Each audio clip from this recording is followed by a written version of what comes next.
Welcome to Figments of Digital Imagination, Episode 3. In this series, we take a look at the challenges of the hyper-digital age. In the last episode, we looked at choosing a digital wingman and the challenge of finding a tool that serves you well and that you use for the right purposes. Today, we're going to look at the challenge of knowing what's real, what's true, and thus the play on Jack Nicholson and A Few Good Men, not you can't stand the truth, but sometimes today you can't find the truth. It's difficult to determine what's true in the wealth of information and misinformation that's available to you. I will not talk about hot button issues because that'll skew the discussion. So no politics, no climate change, no Jeffrey Epstein. But I will try to give you some examples and some, hopefully, good advice and enable you to do a better job of sound reasoning in the hyper-digital age. Sometimes the problem is the truth is not available. That's usually not the case for us because it's out there. But imagine you're in North Korea. I had a friend who worked in Pyongyang for the United Nations back in about 2015. He was there for 18 months and took home leave to go visit his family in New Zealand. He was not from New Zealand, but he went to visit them, and when he came back, he was slapped in a very strict quarantine because of an Ebola outbreak. Now, this is an anecdote, but I don't know that it's true, but here's what happened. When he was released from this very strict quarantine, he was pretty unhappy, and he shared that with his North Korean interlocutor, who was a mid-level official. And the mid-level official explained to him, hey, you've got to understand, while only a couple hundred people died of Ebola in New Zealand, over 1 million Japanese died from the disease. Now, I checked what data I could find, and that's not true. There have been 26 Ebola outbreaks, over 15,000 dead, none in New Zealand, and none in Japan.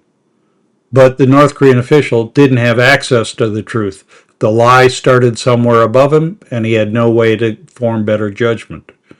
We often form judgments too quickly, snap judgments, and that's really easy to do when you see a social media feed or just a headline on your news alerts on your phone, for example.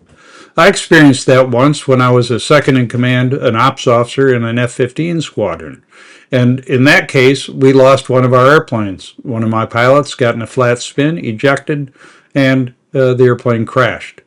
The interim board president, charged with figuring out what happened, concluded that he had put the flaps down, an illegal thing to do in a maneuvering dogfight.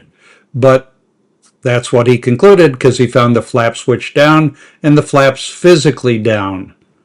As it turned out, upon further review, the flap actuators were in the up position, and it was the force of gravity that had lowered both the flap switch and the physical flaps on the wing of the airplane. Okay, he was wrong and pretty embarrassed by it. I was relieved because my pilots were doing the right thing, and I thought they were. So don't jump to a conclusion based on a headline or a crawler or a quick news feed. Another thing that happens to us often today is treating opinions as reality. We've got to know the difference. And you all know that our news sources are biased, left, right, whatever. And we have to be conscious when they're stating opinion and stating facts. A way I find to do that is by using Ground News, and I'm not being paid to promote the app, but it highlights the tendencies of the outlets that are reporting stories, and I think that's useful. Another danger is confirmation bias. If you find something that supports your thinking, you might be tempted to go with it. In reality, you should probably be just as skeptical of something you agree with on the surface as something you don't agree with, and ask yourself, am I right about this? That's hard to do. We all like the comfort of having our opinions validated by something in print or in digits, but it's a dangerous way to form bad judgments, and I think many of the biases and political rancor we see today come from confirmation bias. You hear what you like, so you take it as fact. And of course, that's tied to source bias, favoring certain outlets because they feed confirmation bias. I have news feeds that I favor, but I know that they're offering opinions, and I force myself to watch things I don't like. and make sure that I'm getting a balanced view. I still don't like much of what I hear from my non-favored sources, but at least they're in my head as I form my judgments.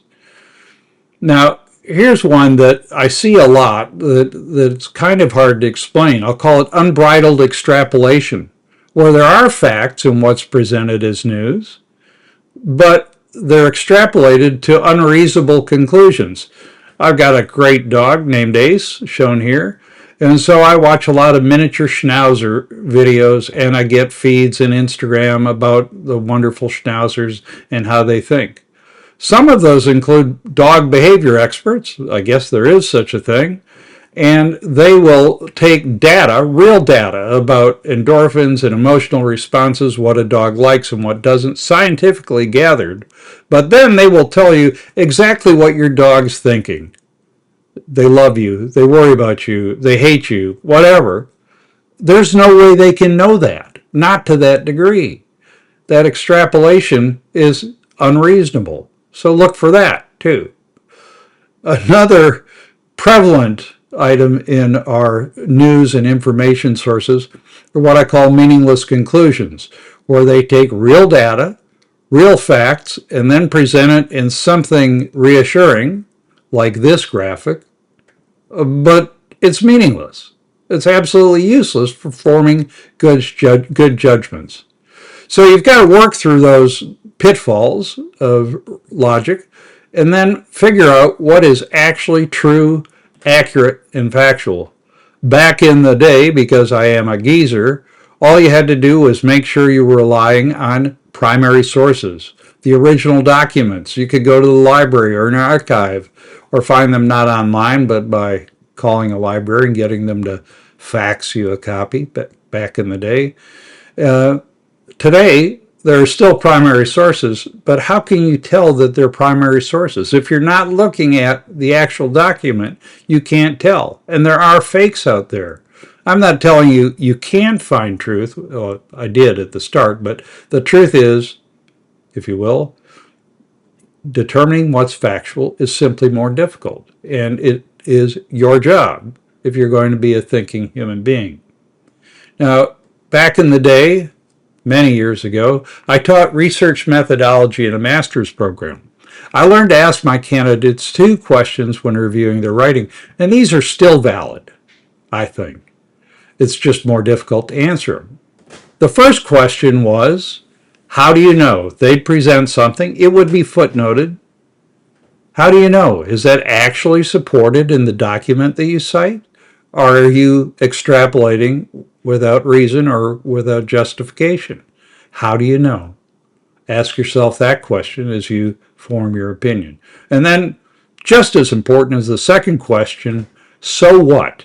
Is it relevant to the judgment you're forming? Are you taking something that is unrelated, a bias perhaps about someone, or an actual fact about an issue or a person, and then saying, if that's true, then this other thing must be true, when they're not actually in a causal relationship? How do you know? So what? Taking time to answer those questions will help you form reasonable judgments in the hyperdigital age. So I hope you found this helpful. I hope you'll watch again. Please like and follow me on YouTube. I don't get any money for it, but it makes me feel good and helps the YouTube visibility. Figments of the Digital Imagination is a Phase -1 production. Thanks for watching, and I'll see you next time.